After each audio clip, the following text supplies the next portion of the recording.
Good morning मंडळी, स्वागत आहे तुमचं आमच्या नवीन ब्लॉगमध्ये. आज आम्ही चाललेलो आहे भैरवबाला आणि ज्योतिबाला कोल्हापूरला. महालक्ष्मीला पण चाललोय. बापरे, आम्ही महालक्ष्मीला पण चाललोय. मला माहिती नव्हतं. मला वाटलं फक्त आपण ज्योतिबाला चाललोय आणि भैरवबाला चाललोय. ठीक आहे, तर आम्ही 3 ठिकाणी जाणार आहे. तर त्यामुळे तुम्ही ब्लॉगमध्ये बनून राहा. तुम्ही बघा मग आम्ही कसं कसं काय काय जातो ते. ओके, बरं बोलायचं. मित्र येतो येऊन थांबलोय. मित्र म्हणजे भावच आहे. तो येतो येऊन थांबलोय. तो पण त्याच्या मिसेसला घेऊन येतोय. धर्मपत्नी माझी GT 650 आहे. त्याचे हातले 440 आहे. येईलच. आता ही काय सांग, काही अपडेट देतात, काही जाऊ दे, हे नेहमीच आहे आमचं. चला, पोचलो आम्ही मंदिरात. गुलालच मिळालं. स्वतः कायच करत नसते.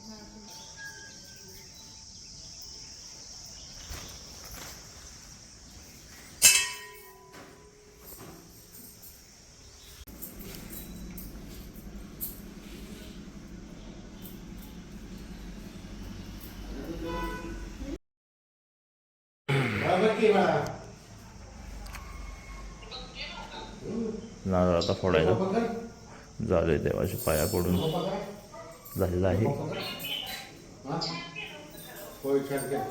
देवी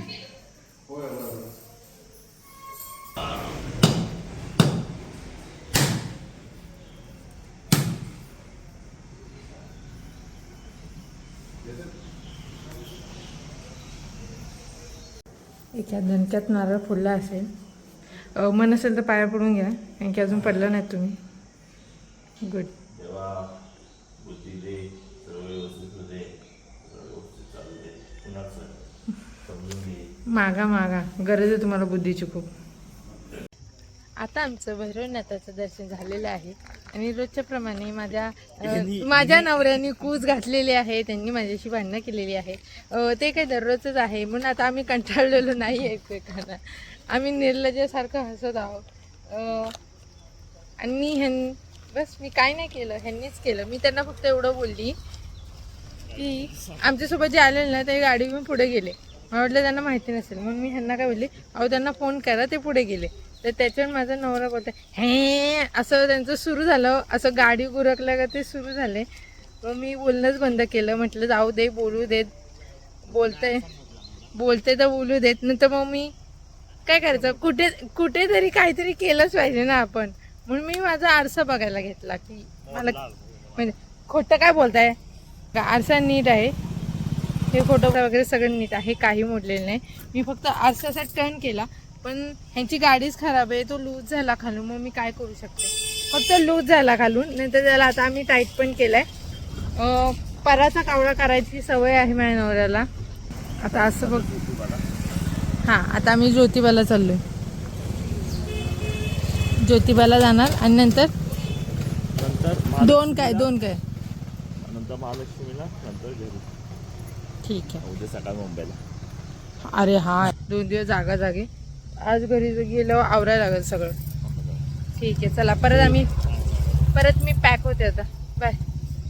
आता बसलेलो आहे आम्ही महालक्ष्मीच्या मंदिरात. जास्त गर्दी नाही आज, सॅटर्डे असल्यामुळं.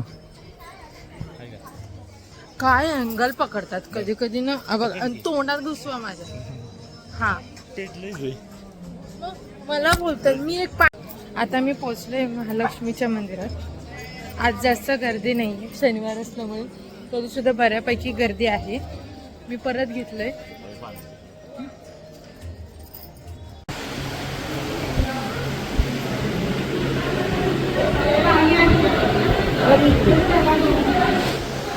आता आमचं दर्शन झालेलं आहे. आम्ही बाहेरूनच मुख दर्शन घेतलेलं आहे. आम्ही लाईन लावून आतमध्ये गेलो नाही आणि बाहेरून पण चांगलं दर्शन झालं. असं काय वाईट नाही झालं. आम्हाला देवी दिसली. असं आम्ही जर त्या लाईनने जरी गेलो असतो तरी सुद्धा लांबूनच आम्हाला दर्शन, हात तर लावायला भेटलाच नसता. त्याच्यामुळे झालं आमचं दर्शन, चांगलं झालं.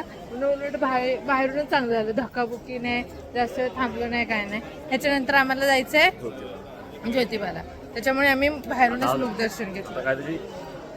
आता पेटपूजा. पहिलं पाण्याची बॉटल. तर आता आम्ही पोहोचलेलो आहोत ज्योतिबा मंदिराला.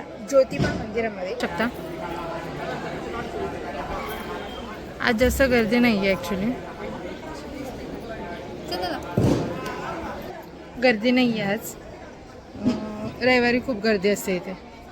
आणि आम्ही लाईनीत होतो, पण पटापट लाईन पुढे चालले. भेटू आपण दर्शन घ्यायला.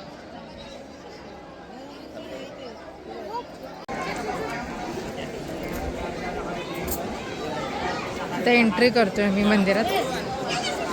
इथून एंट्री झालंय. आता आमचं दर्शन. आता काय करायचं? आता इज्जतीत घरी जायचं, थंड पाणी प्यायचं, कपडे बदलायचे आणि ताणून द्यायचे. झोपायला थकले खूप. गाडी झोपतीच काय झोपतीच नाही. झोपून दिलं तर झोपेल ना. जरा वजन पडलं की लगे रडारडी सुरू होते पुढे. आमचा 3 देवांचं दर्शन झालेलं आहे आणि आता आम्ही चाललोय घरी. एवढाच असणार आहे आपला आजचा प्रवास.